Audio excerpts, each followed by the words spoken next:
Hey there, welcome back to our channel A Word a Day. Next time, don't wear more makeup to improve your looks. Just add a smile. So let's get started with a smile. The word of the day is beatitude. Beatitude. The meaning is the state of extreme happiness or blessedness. There is another meaning of beatitude in Christianity. Please mention it in the comments below. Find it out. The examples are the countrymen expressed beatitude when India won World Cup in 2011.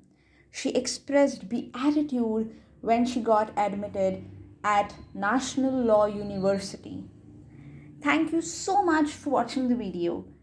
If you've liked the video, give us a thumbs up, like, share, and comment too. Do not forget to press on the bell icon to be notified every day.